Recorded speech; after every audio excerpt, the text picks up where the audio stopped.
Viewmasters, it's the podcast that we do. Viewmasters, talk about movies that we view.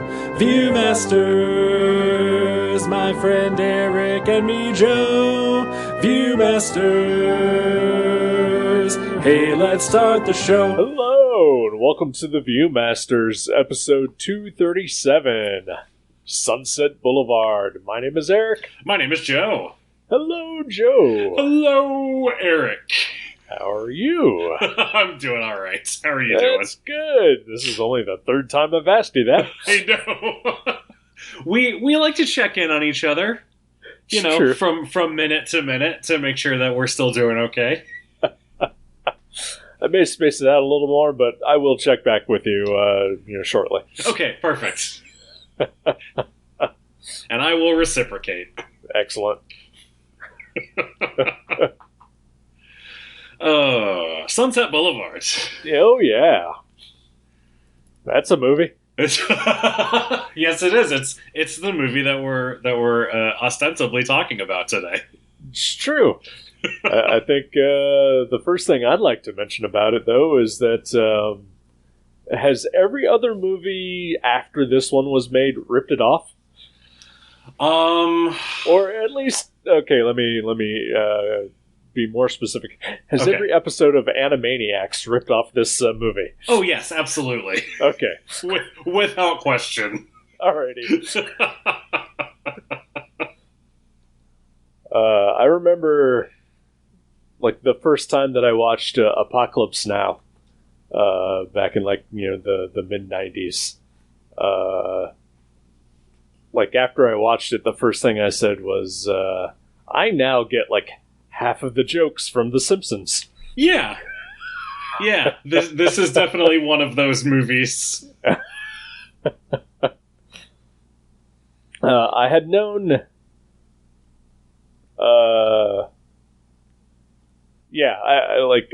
I knew certain things that happened in this movie, but only from other things, and maybe not necessarily that it was from this movie. Gotcha. Like what specific things? For the first thing, the very opening scene of the man floating dead in a pool, face down, with a narrator. Mm-hmm. And spoiler, eventually it being revealed that he's the one who's dead. Right. Yeah. And then also the I'm ready for my close-up scene. Yeah, I mean, that's definitely... I remember the first time I watched this, because I saw this first when I was in college. And the first time I watched it, I didn't realize that was a quote from a movie. Okay. or that this was the movie that's from. So when it got to that part, I was like, oh, so many light bulbs went off in my head. Right? I knew it was a thing, but I did not know that it was specifically from this movie. Right. I guess maybe I thought it was something that an actual person actually said.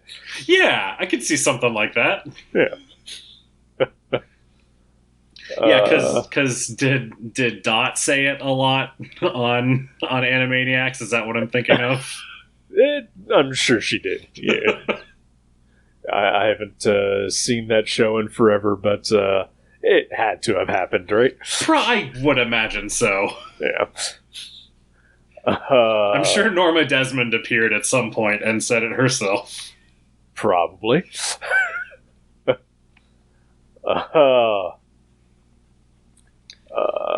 So Gloria Swanson as, Yes. as Norma Desmond. Yes. Yeah. So easily the most subtle and understated performance in cinematic history. Definitely, yeah. Like on a Nicolas Cage level in Face Off subtlety for sure. No, she is bananas, and I love it. Yeah, it's an enjoyable performance for sure, but As far as storytelling goes, it's she starts at 11. Yes. And I mean, like, just, it is almost unbelievable how wackadoodle she is. Yeah, it's impressive because she does start at 11 and then somehow manages to dial it up from there. Like, just the she has the craziest eyes I have ever seen in a movie. She does have the crazy eye, for sure. And they just get crazier as the movie goes. Like, I feel like you get sort of flashes of not so crazy at certain points, but even those are just like a different kind of crazy and a different kind of mania. Right. And she's really good. It is. I think it was kind of hard for me to appreciate her performance, I guess, because it is so over the top. Yeah. That, in some of those quieter moments, such as they are. Such as they are. It is hard to. It's really hard to sympathize with her at all at any point in this movie. Yeah, I mean, you're right. Yeah, and I mean, I think it would be easier to sympathize with her if she didn't come off as strong as she does all the time. Right. But, like, there are definitely moments of like actual vulnerability that's not over the top vulnerability. Right. Like, I'm thinking of, after her suicide attempt, I feel like, that's probably as vulnerable as we see her. I'll give you that one. But yeah, for the most part, she's just like, just a lot. And I mean, I guess there's probably real people like that. Probably. I mean, I've definitely experienced people that just have made me feel the way I felt about her in this movie. Yeah. But even those people, can turn it off every once in a while. Right. Just, man, she just made me feel uncomfortable. and I guess, I mean, we are experiencing this story through the eyes of, Joe Gillis, mm-hmm. Who, is our hero of sorts. Right.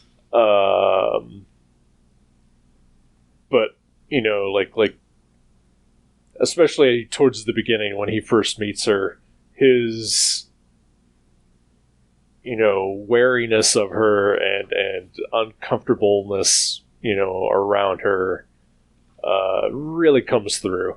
Yeah. And you do empathize with his, situation at that point. But then, he eventually, I don't know if it's just getting beaten down or just, becoming not a great person himself. Yeah, I mean, he's kind of an asshole to begin with, I feel like.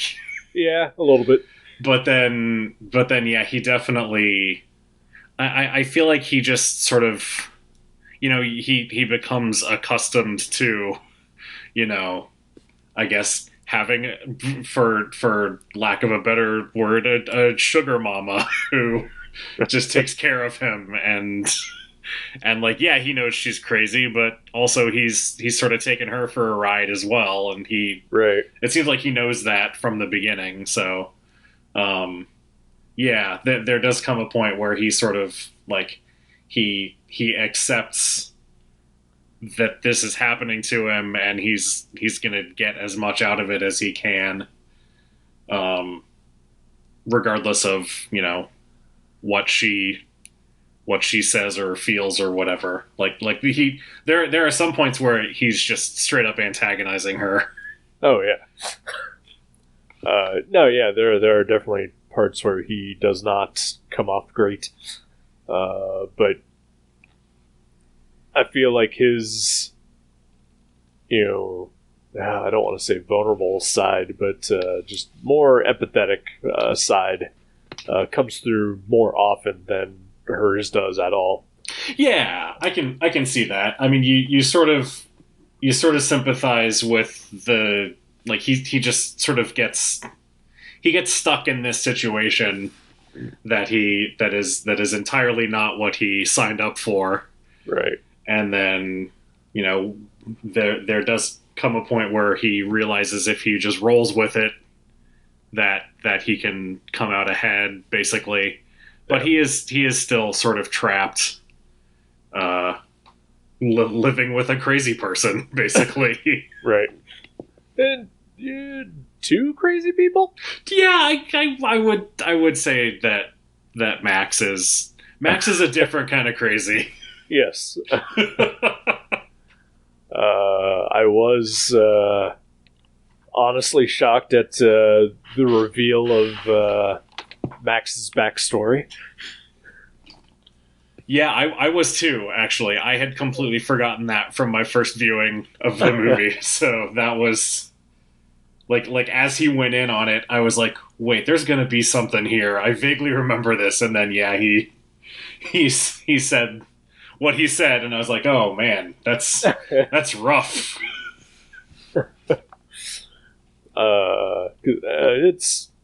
It's alluded to early that Max has, some sort of history.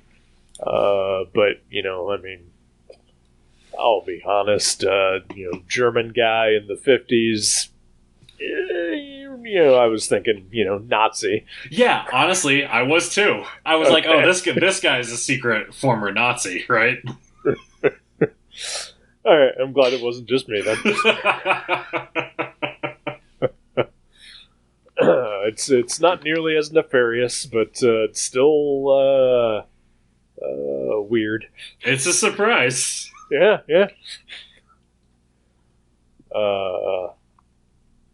So this is, on IMDb it is classified as a crime drama or a film noir.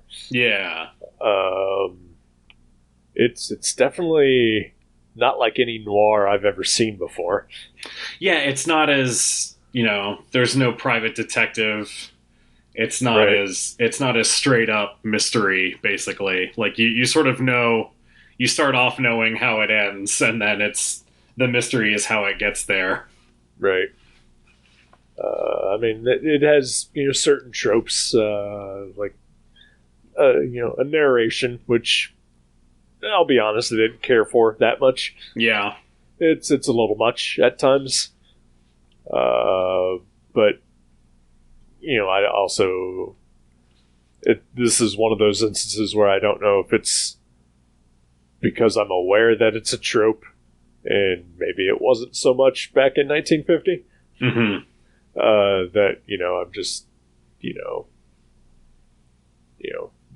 this may have been a novelty back then, and I'm just, a cynical bastard. Right. Yeah, is it a trope?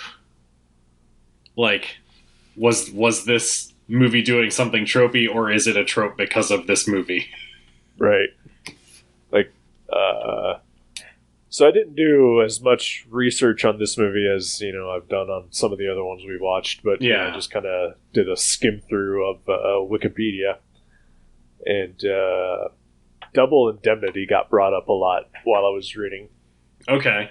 Which I know Jason and I watched for Gutter Trash. I don't remember if you were a guest on that episode or not. I was not. I think I actually recommended it to you because you did recommend it. Yeah. I love that movie. It's a really great movie. So anyone listening out there, definitely check out Double Indemnity. But yeah, there were a lot of, I guess, comparisons between the two movies. Like, even at one point they said Fred McMurray was being bandied about as, doing the Joe Gillis role. Oh, wow. And, it's been a few years, so I don't remember, but I know that movie starts out with, him basically dying and telling the story of the movie. Right, yeah. But I don't recall there actually being a lot of narration in that one. Yeah, I don't think there... Actually, now that I think about it, he might narrate a lot of it. Okay. It's definitely not as heavy. There's heavy narration in this movie in Sunset Boulevard, I think, compared to Double Indemnity. But yeah, you're right, because that's all told in flashback of him telling the story to Edward G. Robinson as he dies. Right. So yeah, the idea of Fred McMurray as Joe Gillis, like I think I like the sort of edge that William Holden brings to that character. Like, there's just something about him that's a little rougher. Yeah. Whereas, like, Fred McMurray is, he's just this, classically handsome. He's Captain Marvel, Yeah, right, yeah. No. So, which is part of why it works so well in Double Indemnity, because he is completely playing against type. Right. But I liked that, he sort of, Joe Gillis, William Holden sort of starts off already kind of sketchy, questionable, and then just sure, yeah. goes from there.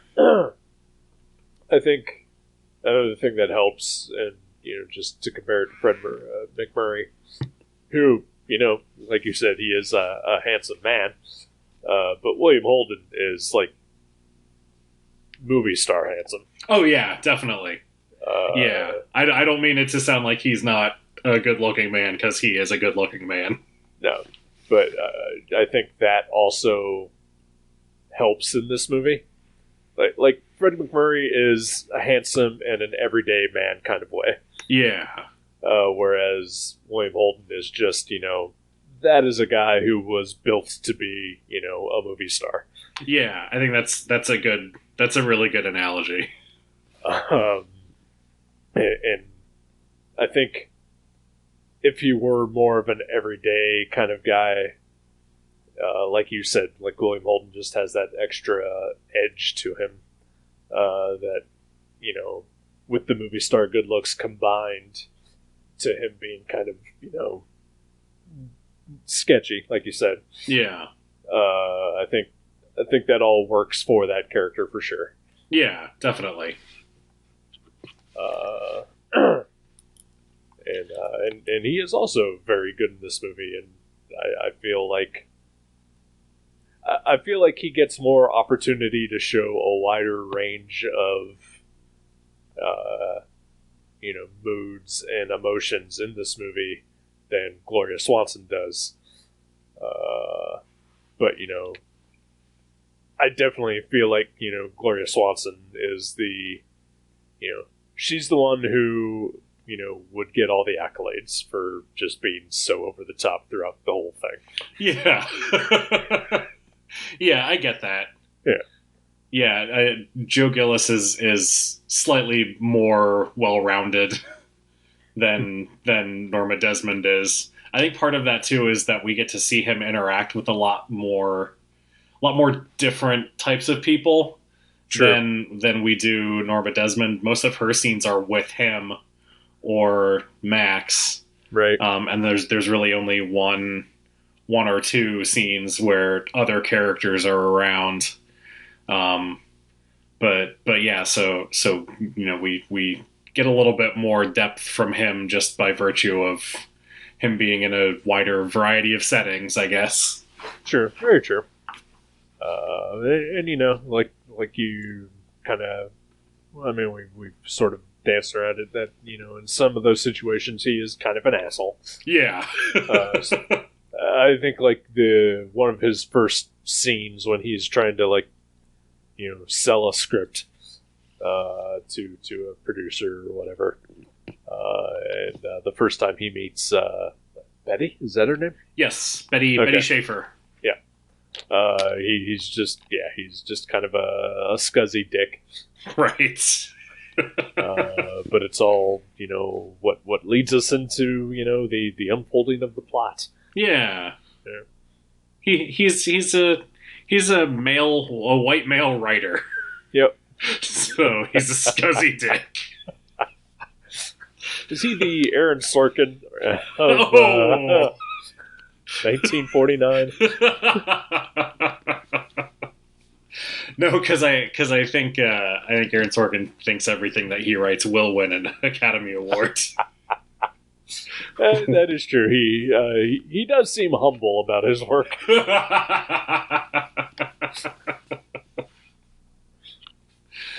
Oh, did you catch where Joe Gillis is from? Yes, I did.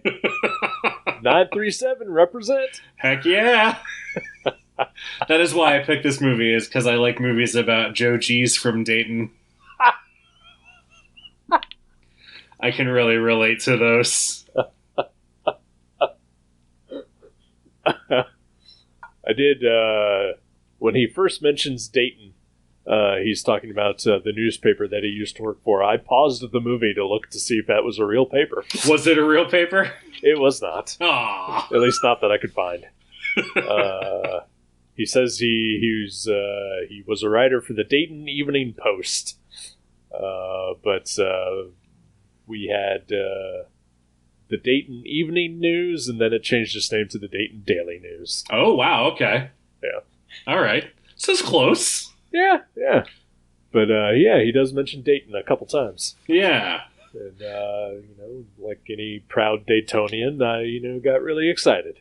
Yeah, I wish it had come up more. It should have just been set in Dayton. Right? Like, hey, Norma, I know you want to make this movie. There's really good tax credits in good old Dayton, Ohio. Hey, there have been some great movies made in Dayton. Such as?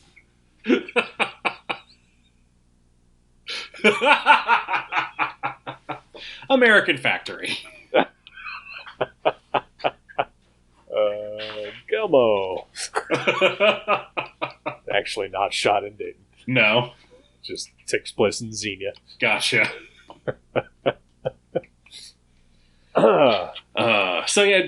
Real brief rundown of the plot to this movie. For the listener who hasn't seen it, Joe Gillis is an out of work screenwriter who chances upon the residence of former silent movie star Norma Desmond, and sort of like she recruits him to help her with a script for her big return to movies, and things get weird from there. Yeah. Features at least two real life people playing themselves in the movie. Yeah, I saw I think 6 or 7 listed in the credits.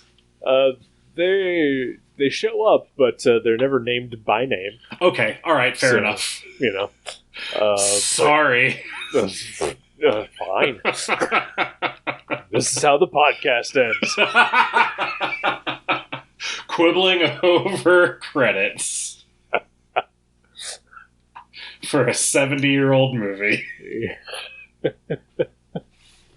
But yeah, like Buster Keaton shows up, but I guess a bunch of old silent movie actors and actresses are in that bridge scene. Mm-hmm. Yeah. I only recognized Buster Keaton. I actually, I did not recognize Buster Keaton, but I knew that was him. Mm-hmm. The only person that I recognized was, I I think, is it Harry Warner, I think, was the other male bridge player. Okay. I recognized him as he played Mr. Gower in It's a Wonderful Life. Okay. I've never seen that movie. Ah, it's a nice movie. I'm sure it is. That one I think is definitely one that's more so embedded into, you know, the American psyche that I kind of feel like I don't need to. Yeah, you're probably right. Yeah. There's not a lot new that isn't already out there in the ether. Right. It's public domain, isn't it? I know it was for a while. I don't think it is anymore. Okay. I want to say maybe like Turner bought it or something. Because They used to show it all the time. Right, and it's also one of those movies that gets featured in movies. Right. Like in horror movies, like if you see a character watching, you know, TV, like 90% of the time it's going to be Night of the Living Dead. That makes sense. Because, you know, it's public domain. Right. And I feel like with Christmas movies, like, you know, if you see a character watching a movie in that, it's, you know, It's a Wonderful Life. Yeah, that makes sense. It's probably the most famous Christmas movie. I had to say so. That and Die Hard. That and Die Hard, naturally.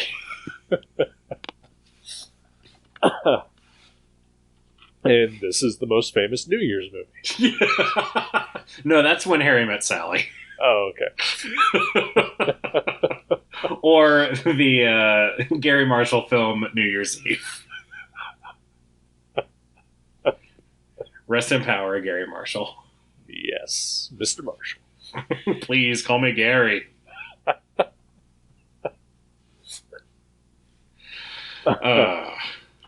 So this movie also featured an appearance from Joe Friday himself. Yes, Jack Webb. Yes, and I don't know if it's just because I was, you know, so familiar with him as Joe Friday that I did not recognize him at all in this movie. That's awesome. Like, he just looks different. His voice is different. Yeah, I mean, he looks like a child in this movie. Yeah. And I have no idea, like, when Dragnet was on. I want to say it started sometime in the 50s. It was, yeah. I looked him up. It was mid to late 50s. Okay. And yeah, this movie came out in 1950, and I swear he looks 20 years younger in this movie than he does on Dragnet. Yeah. And you know, I don't know, maybe it's just like, you know, one of those things where, you know, the impression of somebody is like somebody else's impression of, you know, a celebrity or whatever is like what you have in your head. Yeah. So like, you know, like let's say Johnny Carson. Like, most people aren't actually doing Johnny Carson. They're doing like Dana Carvey's version of Johnny Carson. Right. But like in my head, like I have like, you know, the Joe Friday, you know, voice. Mm-hmm. And, yeah. like, hearing his voice in this movie, which is like, it's not like high pitched or anything like that, but it is light and it has a lilt to it. Like, it threw me for a loop. Yeah, I mean, I watched a lot of Dragnet when I was a kid. I watched a lot of Nick at Night in general. So yeah, just seeing him in this it's completely like he is almost unrecognizable in this movie. As you attested, you did not recognize him. So yeah, and I don't know, you know, maybe that's a testament to how good he is as Bill or as Joe Friday. That he just disappears into that role. I saw his name in, you know, the credits, and I was expecting, you know, Joe Friday. Right. Like, I figured, you know, he'd either be playing a detective of some sort or, you know, at the very least, like, you know, some sort of, like, you know, shady movie producer. Yeah. But no, he's just a lovable hapless writer. Or whatever. Who gets cuckolded by by Joe Gillis. Yeah. What a cuck. Yeah. Beta cuck. Soy boy. So, the relationship between Joe and Betty. There was a point where, like, I thought to myself, you know what? This is refreshing. Yeah. That, she is, her character is engaged to Jack Webb's character, Artie. Mm-hmm. And, Joe, there's definitely, like, some sexual tension between Joe and Betty, but, they're both, smart enough to not pursue it, and, I felt like this was a refreshing change of pace. Yeah, it would have been a somewhat progressive move, I think, for the movie to just have a male character and a female character just be friends. Friends and coworkers. Yeah. But then like almost immediately. Right. As soon as I had that thought. They go in the bathroom. And things get sexy. As they often do in the bathroom. Yep. Where I do all my sexy time. Oh, yeah. All of it. Oh, no. Let's move on. All right. No, our Patreon listeners will be talking more about that in depth. Right.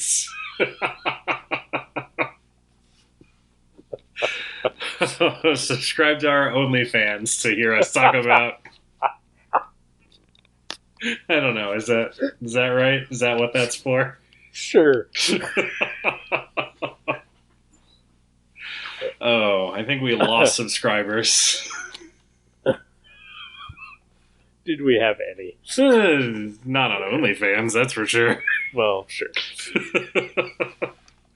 But yeah, I liked their relationship. It's interesting because I don't know how old William Holden is. Like I feel like he's older than she is. Those are various questions that I often have myself when watching particularly older movies. Yeah. Because at the same time, I was also wondering, like, what's the age difference between him and Gloria Swanson? Right. Yeah, I feel like he sort of falls, in my mind, he falls smack in the middle between their two ages, between Gloria Swanson's and Betty Schaefer's. So I think my math may be wrong, but, I looked up and I feel like he was 29, 30 when this movie was being filmed. Okay. And Betty, whoever that actress is, she was 22. Okay. Which I think, like, even in the movie, she says she's 22, so accurate. Yeah. And Gloria Swanson was 50. Okay. Yeah, that's. I figured she was either late 40s, early 50s. Yeah. But yeah, I just it's interesting, like because he is the relationship between Joe and Norma is older woman, younger guy, and he's sort of using her for her money and status and stuff, and then the relationship between him and Betty, who I looked up, the actress's name is Nancy Olson. Okay. But yeah, the relationship between them is, older guy, younger woman, and she's sort of drafting off of his ideas and she's using him for different reasons. It's just, I thought it was interesting, sort of the parallels between their relationship and then the different ways in which everyone's using each other, basically. Yeah. I would say Betty is not so much using Joe. She is like taking his ideas, and he is actually encouraging her to do so. Yeah, that's a better way to put it. And she, I think, is more insistent about it being a partnership, whereas, with Joe and Norma, it is a little more parasitic. Yeah, well, he's a ghostwriter for her, so Yeah. And whatever work he does for her, no one will ever know that he did it. Right. But he's also much more than just a ghostwriter for her. Right. He's her gentleman friend. Yes. And but it is like they never explicitly say in the movie, like, just how far their relationship actually goes. Like, he's definitely a kept man, and she definitely dotes on him. But, they still sleep in separate bedrooms. It's never really implied that there's any kind of sexual thing going on between them. Not explicitly, anyway. Yeah, I feel like is there one part where, like, they're about to embrace, or like they're about to kiss, and then the camera, or like the scene cuts to something else, so maybe it's implied that there's more there. I don't think I'm making that up. I don't recall it myself, but I'm sure. I think it may be after her suicide attempt. Okay. When he's trying to console her. That may be where that is, but I don't remember. I should have taken notes. There. That's fine. The only thing I remember after her suicide attempt is him, like, coming into her bedroom, which I think is the moment that he essentially turns. Yeah. But like, he comes into the bedroom and, like, takes off her shoes and, like, sits in a chair, and she tells him that he shouldn't be there. Right. Yeah. I think it's the end of that scene is what I'm thinking of. Okay. That I am either imagining what it appears to be about to be a kiss, or actually is a physical thing. Yeah, if it happened, I missed it. Yeah. But yeah, I mean, even they do sleep in separate bedrooms, but the bedroom that he sleeps in is the one that belonged to her 3 husbands before him. So there's precedent there, I guess. Yeah. Also, none of the doors have locks. Yeah, that's weird. But there's also a super cool shot. It's like, because she after a while she starts going to bed super early, and then he sneaks out at night to go right with Betty. Yep. And there's just what I thought was really neat, where, like, he sits down in a chair and looks over towards the doors, like, it's double doors, so there's 2 empty doorknob holes basically that look like eyes. Yeah. Like, as the light comes in, and then the lights go out, like the eyes are closed, and that's when he knows that he's safe to leave. I just thought that was really cool. No, yeah. There's a lot of cool shots in this movie. Yeah.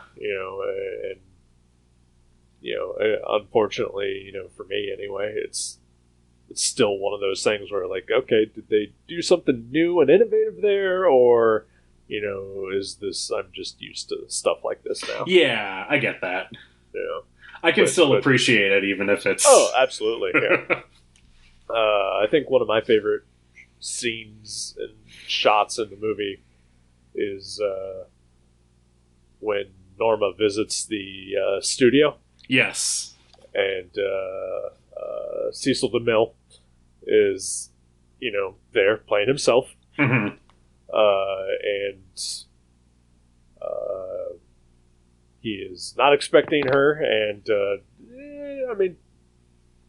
really doesn't want her there. Yeah. But they have a previous relationship, and he is trying to humor and placate her, and has some nostalgia and fondness for her, for sure. But he steps away to go find out exactly why she is there. And she is left alone on the set, sitting in his chair. And the character, inexplicably named Hog-Eye, shines a spotlight on her. And she becomes, enveloped by, the cast and crew of the movie set. Yeah. I just thought that was just a very neat sequence altogether. Definitely. Yeah, my favorite part of that was actually, right after DeMille leaves her, she's sitting in his chair, and she's wearing this hat with, a big feather on it. Sure. That, sticks up into the air, and a boom mic passes overhead and sort of bumps into her. Mm-hmm. I really liked that, just as, even without, she's not in the movie, but she's still, bristled by just the fact that, the sound equipment basically is still just bumping into her, and she's in the way of the sound. The sound, basically, yeah, exactly. I thought that was really clever. I had not put that together. I'm pretty smart. I don't know if you know that. Well. And humble, too. That's right. I'm the humblest. No one's done more for the humble community than I have.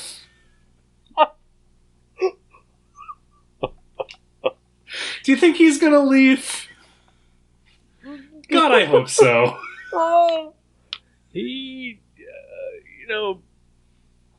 may be the first president to be shot by the Secret Service. What? Maybe they'll set up cameras, and then he'll have a psychotic break, and then he'll only leave because he thinks he's on TV. I could actually see that happening. I could too, actually.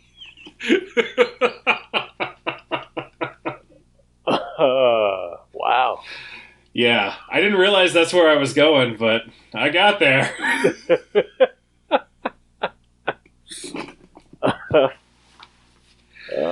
He may be the Norma Desmond of our time. He might be. Yikes. He is just as crazy. Yeah, we don't know if Norma Desmond is racist. No, I'm imagining she is. But it was that time, probably. Yeah. Oh, man. I will say she definitely comes off as, possibly smart. Yeah. Just deluded. Yeah, definitely. Just absolutely delusional. Who among us isn't a little delusional? Very true. I have a friend who just came out and said that he was super smart. Okay. It's a little bit delusional. That is a little delusional, yeah. Boy, who's that? Who's that idiot? We don't need to talk about it. Okay. Is he a Joe G from Dayton? It's possible. And a writer. Oh, man. Yikes. White male writers.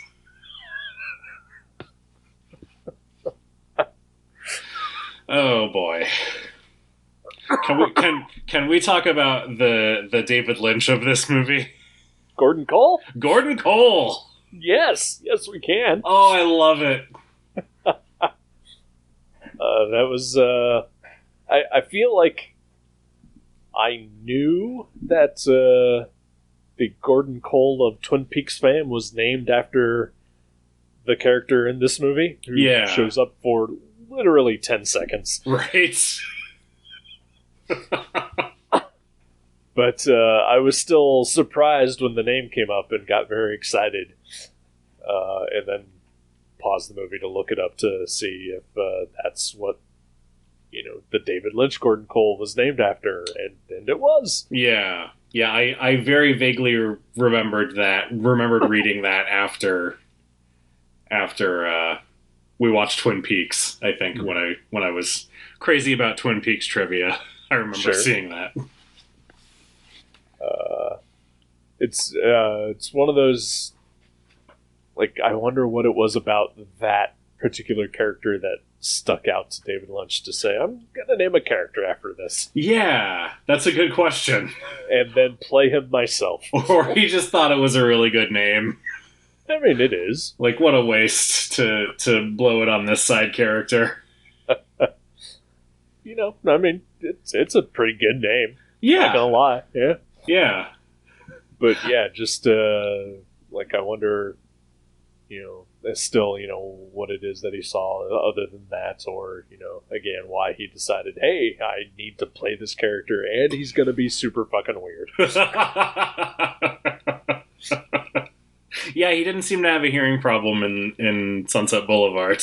Nope. He did have somewhat similar hair. That they did.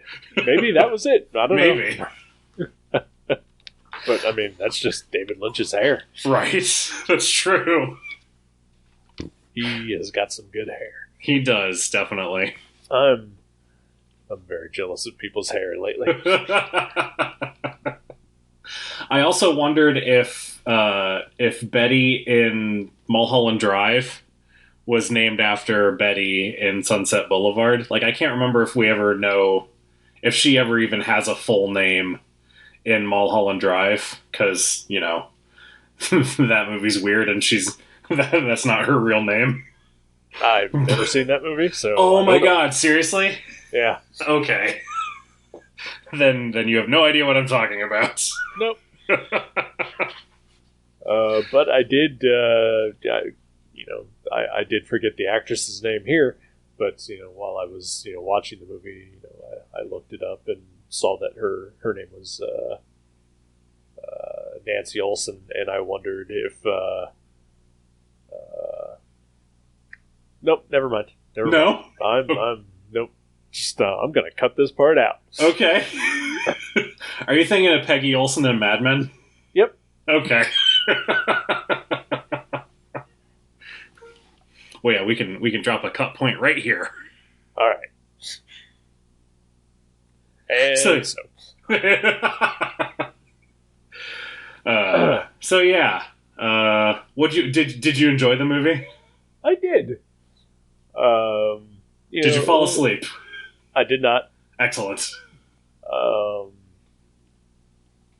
Yeah, I enjoyed it. I will say that, you know, Gloria Swanson's performance kind of took me out of it a little bit, just because she is playing it so big. Sure. It's just, and I guess, you know, of the time, you know, like everyone was kind of playing, you know, big in movies, but she is so over the top, like even for that era. Yeah. And I guess I just need a little subtle with my crazy every once in a while. I wonder if it was like, because I'm sure that, you know, actors have their, you know, sort of public-facing personas, and then the, you know, sort of personas for being in movies that they project, you know, outside of the characters they're playing. You know what I mean by that, right? And I wonder if it was a thing where like Norma Desmond had her persona, and then she just never dropped it. You know, and that's how she ended up the way that she did. I mean, now that you say it that way, you know, I think that's a really good point. Yeah. Yeah, you know, because even at the end, when she has fully snapped. Yeah. I mean, and like I said, you know, she starts the movie at 11. And here she's about, like, you know, a 28, 29. Right. But it's still just, you know,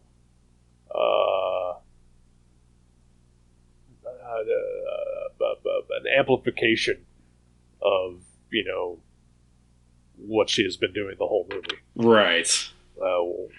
So, yeah, I definitely feel like that, especially the way she acts around, the other people that we see her interact with, like, other than Joe or Max. Mm-hmm. That, she is definitely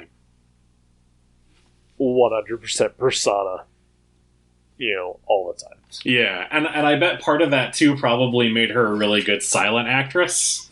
Oh, yeah. Because, the silent actors have to be more, sort of bigger and more emotive because they don't have the sound to rely on, so...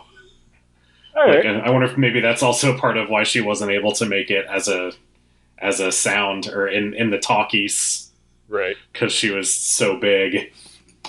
I feel like I've heard a lot of stories from other podcasts about actors from the silent era who tried to transition into sound and just couldn't do it for one reason or another. Yeah, you know what? Your explanation has kind of turned me around on it now. Hooray! Yeah. I mean, I wasn't trying to convince you, but... No, I know. But, I mean, I will say that was... Other than the narration was, like, the one major issue I had with the movie. It didn't stop me from enjoying it, but... Yeah. It did pull me out of it occasionally, but, I can see that now as being part of that character. Yeah. And it definitely makes it more palatable and it makes more sense. Yeah. I did really enjoy this movie. It's, again, the same thing with every classic movie, I feel, especially one that has the reputation that this one does.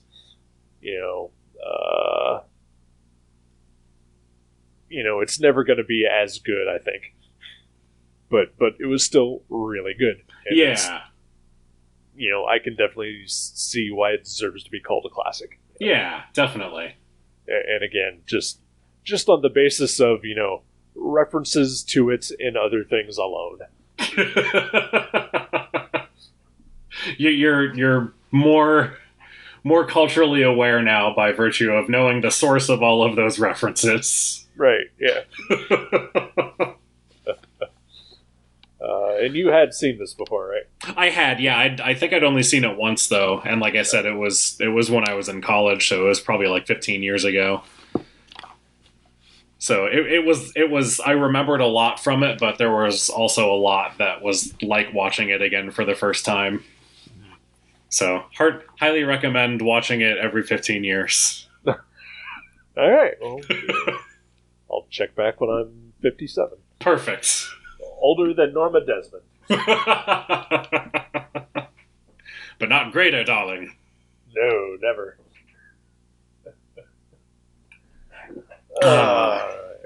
So, what, anything been bringing you any kind of, joy or, at this point, distraction?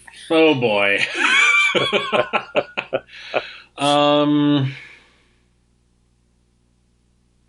Probably just the fact that Jenny is almost done with her treatment.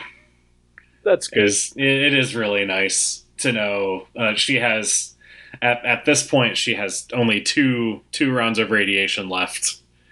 So wow. Like by this time next week she'll be all done and still be dealing with some side effects and stuff, but we won't have to be going to the doctor every day, or she won't be put through as much after next week. So that's probably it's I guess I don't know if it's bringing me joy, but it's giving me something to look forward to. Yeah, I mean, it's got to be a relief at least. Definitely, yeah.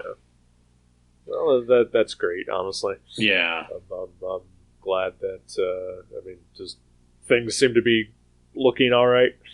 Yeah, I think so. I mean, good. Yeah. As far as we know. Good. I'm glad. What about you? Both of you. Thank you. Oh, well, mine's going to look like a piece of shit now. Tell me about some dumb comic that you read. Well, boy, a couple weeks ago I mentioned that I was looking forward to Dracula, motherfucker. Right. I did finally read that, and I was really disappointed with it. Seriously? Yeah. I thought the art was fantastic, but the story itself I wasn't particularly thrilled with. Oh, that's too bad. Yeah. But the thing that did bring me like a true moment of stupid pop culture joy. So, do you remember YouTube Red? I do. The not porn YouTube premium channel. Yep, that's the one. The YouTube Red brought us Cobra Kai, which is now currently found a home on Netflix, and it got a lot of praise, and deservedly so. It's a great show. But there was another YouTube Red show that I thought was absolutely fantastic, and of course nobody watched it, and it got canceled after one season. Okay. And destined to be just forgotten. And as a footnote, as part of what that dead service was. Right. But the season that exists is now available to watch on Amazon Prime. Nice. And I mean, I don't know if it'll get picked up again, or if it's still just going to be so niche that only I enjoy it. But it was a TV show called Wayne. Okay. That is absolutely fantastic, and it's I think some of the production team of the Deadpool movies were behind it. Oh, nice. But it is it's hilarious, and it's at times touching, and it's also incredibly violent and vulgar. So just like Deadpool. Yeah. But it's about a kid named Wayne from Massachusetts, who his father dies, and he finds out that his father had meant him to have this classic car that he had, but it's now in Florida, and so he essentially kidnaps a girl and drives down to Florida to get the car back. Okay. But he's also just he's a teenage vigilante. Interesting. With a hammer who idolizes Conan. What the fuck? All right. It's great. And just some of the side characters are also just equally as amazing as the main character. All right. Highly recommend it, and the fact that it is now available on Prime and more people can watch it brought me some joy. That's awesome. Yeah. There was another YouTube show that I had wanted to watch. I think it was on YouTube. I think it was called Ryan Hansen Solves Crimes on TV. I have heard of that. I think I watched an episode and just did not care for it. Okay. But that definitely was a show. Yeah, I'll have to see if that's on Prime, because I wanted to watch that. Yeah. Your mileage may vary. Yeah. I know. I like Ryan Hansen from Party Down and Veronica Mars, so... I do as well. If I had control of the world, he'd be my pick for Booster Gold in a Booster Gold movie. Oh, man, that'd be so perfect. That's such a good pick. Man. Possibly Adam Scott as Blue Beetle. That'd be perfect, too. Oh, how do we make this happen? We need to be Zack Snyder. I got it. Write a letter to James Gunn. Okay. have him work those characters into the Peacemaker show on HBO Max, and then they can get their own HBO Max spinoff. Oh, okay. I think this is probably the best way to go about this. Makes sense to me. Is there a Peacemaker show? Yes, there is. What? Yeah, the spinoff from the Suicide Squad. They've already started production on it, I think. I read earlier this week. John Cena reprising his role? Uh-huh. Okay. Well, I guess he makes it through the Suicide Squad. It could be a prequel. Also true. Also, I mean, like, the reaction I had when I saw the cast list and what characters they were playing for Suicide Squad, when I saw Peacemaker and saw that it was a comic accurate costume. Yeah.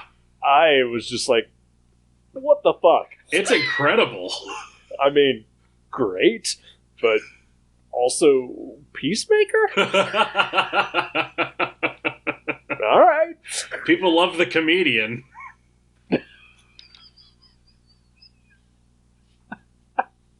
Fan favorite character from the Watchmen movie.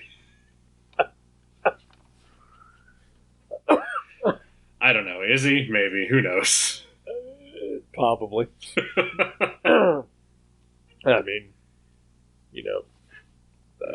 I guess Rorschach is probably more. Probably, yeah. Yeah. For all the wrong reasons. Exactly.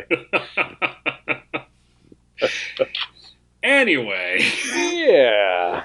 So, I guess I should pick a movie. If you would like to. I would. All right. So this is a movie that I've actually, for like almost the last year, I've thought about wanting to see again. Okay. I'm not sure where my desire to see it came from. But, it was just popped in my head like a year ago, and I was just like, oh, wow, yeah. And then I saw that it has recently been added to Amazon Prime. Okay. So hopefully it will still be there next week if it has been recently added. It's a movie that I saw in like 1990 or whenever the hell it came out, but I haven't seen it since. And it is called Alien Nation. Okay. With James Caan and Mandy Patinkin. Interesting. Alien Nation is 2 words? Yes. Okay. Was there a TV series based on that? Yes, there was. And a comic series. All right. Yeah, I remember...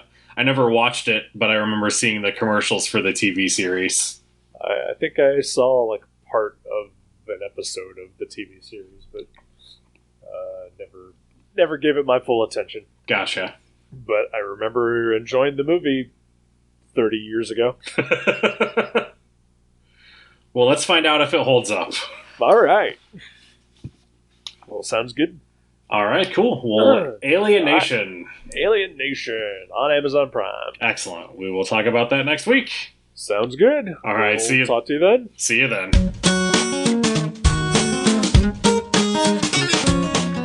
Thank you for listening to The Viewmasters. You can subscribe to the show directly at view.guttertrash.net or at iTunes and leave us a review. Visit view.guttertrash.net for email information and links to Facebook and Twitter. We'll see you next time on The Viewmasters.